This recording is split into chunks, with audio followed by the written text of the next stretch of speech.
Okay, so for this deep dive, you sent us a ton of stuff about risk management. Looks like we're going to try to boil it all down to the essentials, right? Yeah, that's the plan. Sort of like a cheat sheet to getting up to speed on risk management without drowning in information. Sounds good to me. So, where do we even begin with something as big as risk management? What is it, really? Well, if you look at it simply, risk management is about how organizations try to get the outcomes they want Mm-hmm. while also trying to, you know, minimize surprises and bad stuff along the way. Makes sense. And we've got definitions here from sources like the ISO Guide 73 and HM Treasury. They both talk about this idea of structured efforts to deal with risk, like, from spotting potential issues to actually taking action and then constantly checking on things. Ah, so it's not just a one-time thing, it's a whole process. Exactly. It's a continuous thing. And it's actually got a pretty interesting history, too, going back further than you might think. Oh, really? Right. I would have thought risk management is a relatively new thing. Not really, no. The stuff you sent shows it started getting big in the 1950s in the U.S., mainly because of the rising costs and limits of insurance. So it was more about cost saving in the beginning. In a way, yeah. But then in the 60s, it shifted towards this idea of contingency planning. Like, what if things go wrong? How do we prepare for that? Ah, so thinking ahead and having a plan B makes sense. Yeah. And then what's interesting is how this thinking evolved. In the 70s, Europe started combining risk control with financial strategies, looking at the total cost of risk. At the same time, the U.S. was exploring self-insurance. So a more hands-on approach instead of just passing the risk on to someone else. Precisely. It was about actively trying to manage it. And this evolution continued, right? In the 80s, risk management started being used in project management. Yeah, that makes sense. Projects always have a lot of unknowns. Exactly. Then came the 90s, which brought some pretty sophisticated developments like new financial tools combining insurance and these things called derivatives. And there was a big push towards enterprise risk management, or ERM. ERM, right. We see that everywhere now. Yeah. And this was also when the first chief risk officers, the CROs, started popping up. It was becoming much more strategic, don't you think? Definitely. More organized and with dedicated roles. You see, as financial markets got more complex and there was more scrutiny on how companies were governed, it was only natural that they needed experts and more joined up ways to manage risk across the whole organization. Yeah, everything was getting more interconnected. Exactly. Then the 2000s came along, and even more companies, especially in finance and energy, were setting up formal risk management systems and hiring CROs. The Sarbanes-Oxley Act in 2002 in the U.S. also really pushed ERM into the spotlight. Right, SOX. Huge impact on corporate governance. Absolutely. But then, of course, the 2008 financial crisis happened. And that really shook things up, didn't it? It made people question whether even the best risk management was enough, especially in finance. Yeah, because clearly something went wrong, despite all the risk management in place. The thing is, what the financial crisis really exposed was that even when you have sophisticated risk management, if it's all happening in silos, it can still fail. That's why it became so important to have a truly integrated and holistic view encompassing more than just, insurable losses. So looking at the bigger picture and all the interconnected risks. Right. Things like market instability, reputational damage, and even just having a bad strategy became much more central to the discussion. So it wasn't just about avoiding specific events, but about having a broader risk awareness. Exactly. Now, what's interesting is that risk management wasn't exactly a new concept in every field. Oh, right. Some industries have been dealing with risk for a long time. Yeah. The material mentions that fields like health and safety, disaster recovery, business continuity, and quality management systems like ISO 9000 already had well-established risk management practices. So those industries were ahead of the curve. In a way, yeah. And what's really significant is that these more mature areas actually help develop the risk management tools and techniques we use more broadly today. The article also talks about the rise of specialized areas like project risk management, clinical and medical risk management, energy, financial, and IT risk management. So different flavors of risk management for different sectors? Exactly. And each of these areas has contributed its own unique insights and approaches to the overall field. Now, there's this thing called the 8R and 4T of hazard risk management that the source talks about. Sounds like a core process for dealing with, well, hazards. It is. It's a pretty fundamental framework. So the 8Rs are recognize, rate, rank, respond, resource, react, report, and review. Can we break that down a bit? Sure. So first, you have to recognize the hazards. Then you rate them based on, how likely they are to happen and how bad the impact would be. So assessing the likelihood and the potential damage. Yeah, that helps you rank them so you know which ones are the most important to deal with. Then you respond by figuring out what you're going to do about those top risks. Okay, so that's the action planning stage. Right. And then comes resource, which means allocating the budget, and people needed to carry out those actions. React is about having a plan in place if a risk actually happens. The emergency response plan. Exactly. Then you have report, which is communicating about the risks and what you're doing to manage them to the relevant people. And finally, review. This is the ongoing process of checking if your risk management is still working and if any new risks have popped up. So it's like a constant cycle of identifying, assessing, taking action, and then learning and adapting. Exactly. It's a dynamic process, not a one-time thing. Makes sense. And then within that response stage, you mentioned the 4 T's: tolerate, treat, transfer, and terminate. Can you explain those a little? Yeah. Imagine you've identified a risk. You can tolerate it if it's pretty minor and the cost of fixing it would be too high. You can treat it by taking steps to reduce its likelihood or its impact. Think of it like, putting safety guards on machinery. So taking preventive measures. Yeah. You can also transfer the risk to someone else, which is often done through insurance. And lastly, you can terminate the risk completely by stopping whatever activity is causing it. So those are your options for how to respond to a risk once you've identified and assessed it. Precisely. Now let's move on to enterprise risk management, or ERM. The source describes it as an integrated and holistic approach. What does it actually mean compared to how risk was managed before? Yeah, I'm curious about that too. What's so different about ERM? The big difference is that ERM breaks down those silos we talked about. Traditionally, you might have had different departments managing different types of risks. Financial risk over here, operational risk over there, and so on. But ERM takes a step back and looks at all the risks facing the organization as a whole. So it's about connecting the dots between different types of risk. Exactly. And understanding how they might interact and collectively affect the organization's goals, projects, and day-to-day activities. It's about seeing the big picture. Like, imagine managing your own personal finances. You wouldn't just look at your mortgage in isolation, would you? No, you'd consider all your income, expenses, debts, everything together. Precisely. ERM is about taking that same big picture approach to risk management for an entire organization. The source also talks about this inform, reform, conform, perform, and deform model, which describes increasing sophistication in risk management. Sounds like a journey an organization might go through. It is sort of like a roadmap for how an organization's approach to risk management can evolve. And they use the example of a tech startup to illustrate each stage. Let's walk through those. Stage 1 is inform. Right. Inform is basically the wake-up call stage. The organization is just becoming aware that risks exist and might not fully understand their obligations yet. So they're in the dark, so to speak. Yeah. In the tech startup example, they're growing really fast, but haven't realized they need to comply with data privacy laws. Someone has to tell them, hey, you need to be aware of this. And that's the outcome of this stage, the realization that they might have a problem. Okay, so the light bulb goes on. Then what? What's reform? Reform is when the organization starts to actually do something about it. Yeah. They've realized they're not meeting their obligations and begin to change their practices. So taking the first steps to fix the issues. Yeah. The startup realizes they don't have a privacy policy or proper data security, so they start creating policies, hire someone to handle compliance, and train their staff. Yeah. That's the reform stage, putting those initial fixes in place. Then comes conform. This sounds like getting the basics right. It is. Conform is all about following the rules. They're adhering to standards, regulations, and best practices. The focus is on meeting those basic requirements. Our startup has now implemented the necessary systems and policies, making sure data is handled securely with encryption and regular checks. And the action here is ongoing monitoring to ensure any new features they develop also meet those standards. So they're ticking the boxes and staying compliant. Exactly. And the outcome is that they're now compliant, avoiding potential penalties and legal issues. But it doesn't stop there.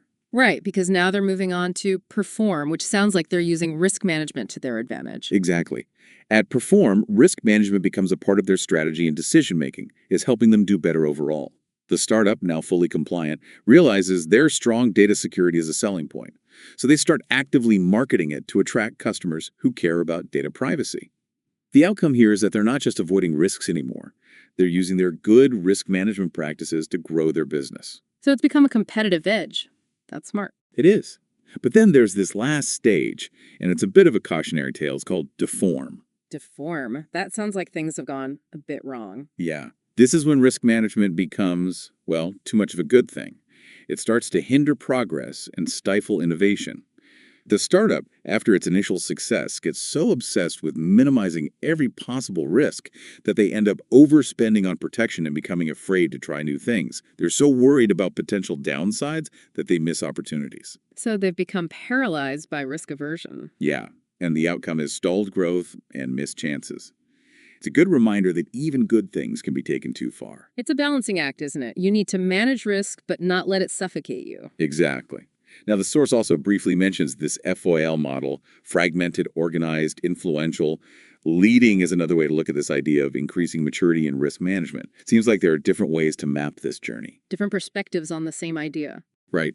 Each model gives you a slightly different lens to understand how an organization's approach to risk management can evolve and become more sophisticated over time. Okay, now let's talk about the PACE principles of risk management. These are proportionate, aligned, comprehensive, embedded, and dynamic. They describe what good risk management looks like, right? Exactly. They're like the hallmarks of an effective risk management system. So let's go through each one. What does proportionate mean? Proportionate basically means that the amount of effort you put into managing a risk should match how important that risk is to the organization. So not overreacting to small risks and not underestimating big ones. Exactly. Aligned means that your risk management activities shouldn't be happening in a vacuum. They should fit with everything else the business is doing, like its overall strategy and goals. So it's integrated, not a separate thing. Right. Then there's comprehensive, which means your approach to risk management should be thorough. You should be looking at all the key risks in a structured way. Leaving no stone unturned, so to speak. Exactly. Embedded means that risk management shouldn't be an afterthought or a separate function.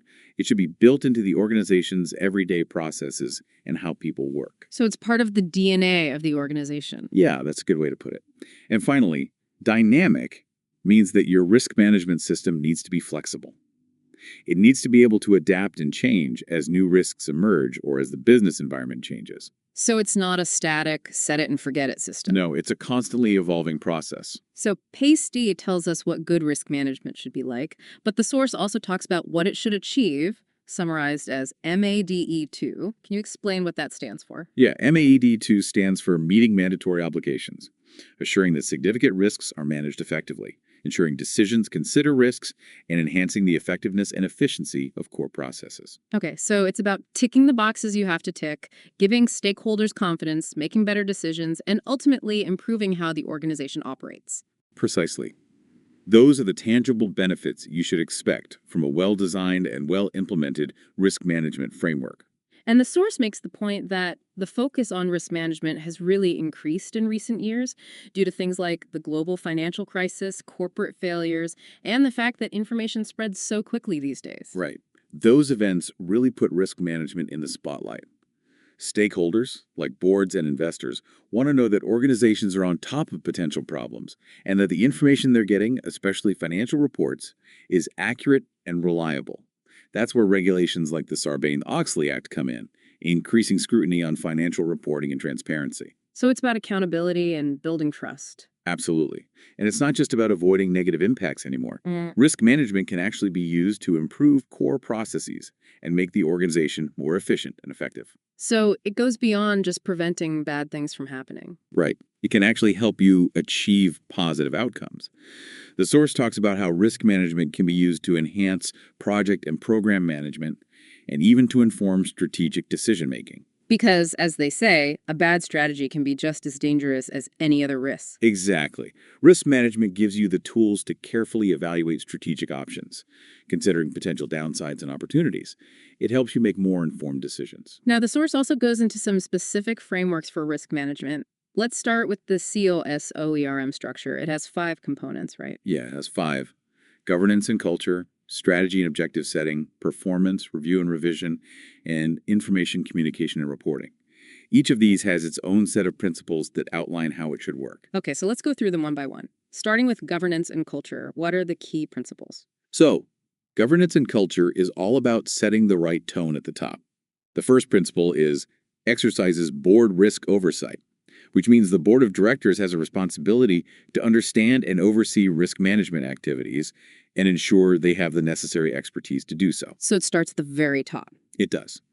Then there's establishes operating structures, which recognizes that how the organization is structured and how different parts of it work together can influence how effectively risk is managed. Makes sense. Clear roles and responsibilities are important. Absolutely.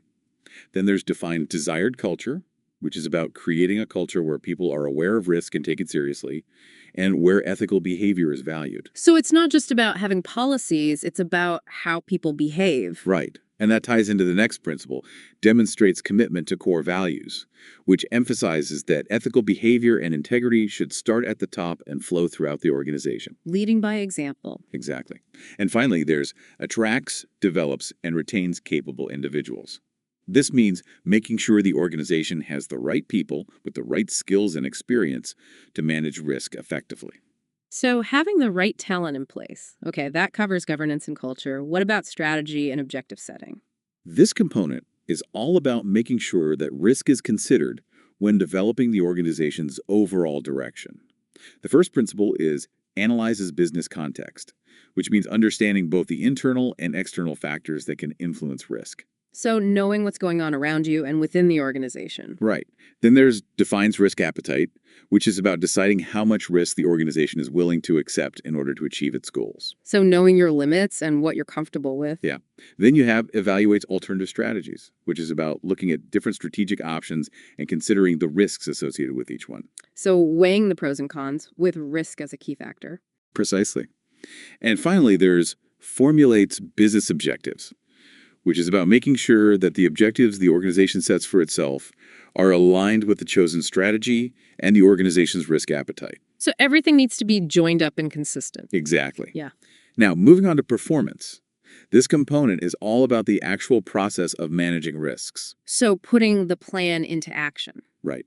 The first principle is identifies risks, which is the ongoing process of spotting potential risks that could affect the organization. So constantly scanning the horizon for potential problems. Yeah. Then there's assesses severity of risk, which involves evaluating how likely each risk is to happen and how severe the impact would be if it did. So figuring out which risks are the most critical. Exactly. Then you have prioritizes risks, which is about focusing on the most significant risks and making sure they get the most attention and resources. So not spreading yourself too thin. Right. Then there's implements risk responses, which is where you actually decide what to do about each risk. Remember the 4 T's we talked about earlier? Tolerate, treat, transfer, terminate. Yeah, those are your options for how to respond to each risk. Exactly. And finally, there's develops a portfolio view, which is about understanding how all the different risks might interact with each other and what their combined impact could be on the organization. So it's about seeing the big picture of risk across the whole organization. Precisely. Now we have review and revision. This component is all about monitoring how well your risk management system is working and making changes where needed. So it's about continuous improvement. Yeah. The first principle is assesses substantial change, which is recognizing that changes in the business environment can create new risks or change existing ones. So you need to be adaptable and stay on top of things. Right. Then there's reviews risk and performance, which is about evaluating how well your risk responses are actually working. Are they effectively mitigating the risks? So checking if your actions are having the desired effect. Yeah.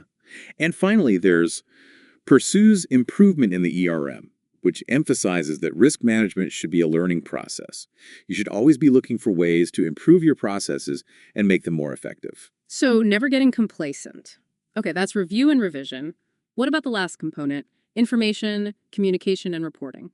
This one is all about making sure the right information about risk is flowing to the right people at the right time. The first principle is leverages information systems, recognizing that technology plays a key role in providing the data needed for effective risk management. So using data and analytics to support risk management. Exactly. Then there's communicates risk information, which is about making sure that relevant risk information is shared across all levels of the organization. So keeping everyone informed. Right.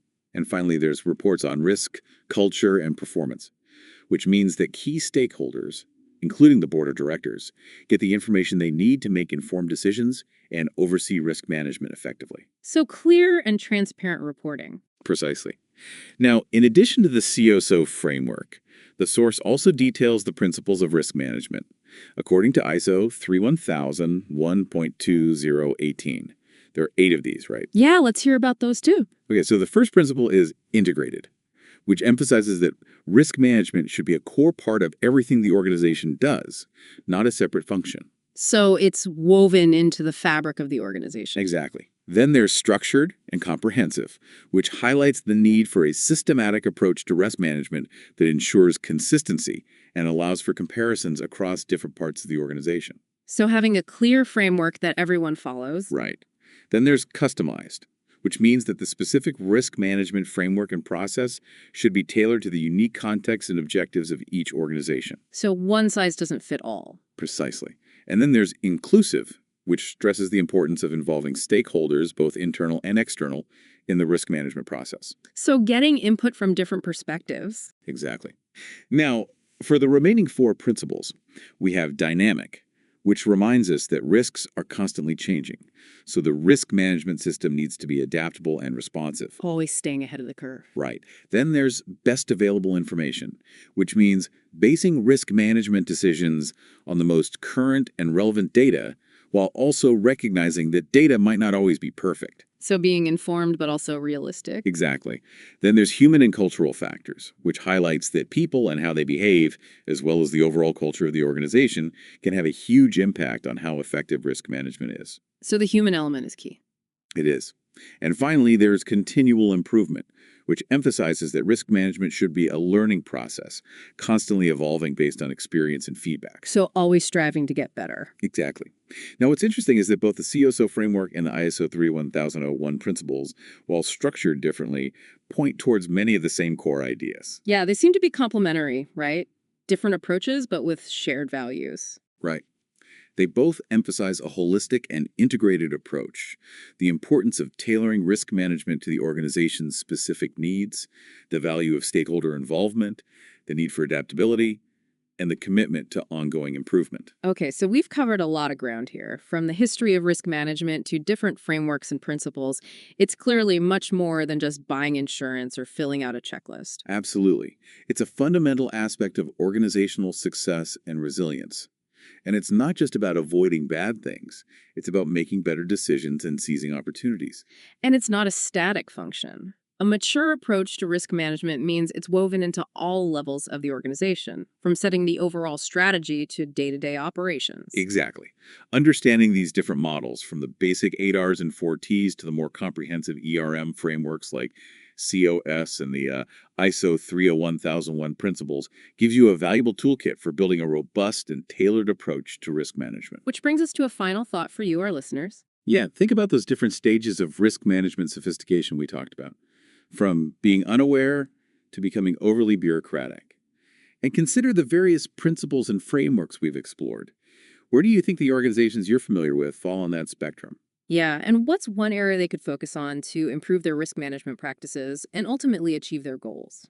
It's worth reflecting on how all this applies to your own experiences and the organizations you interact with. Hopefully, this deep dive has given you a solid understanding of the core principles of risk management. Now you can take this knowledge and explore further based on your own interests and the specific challenges you face in your work. Thanks for joining us for another deep dive.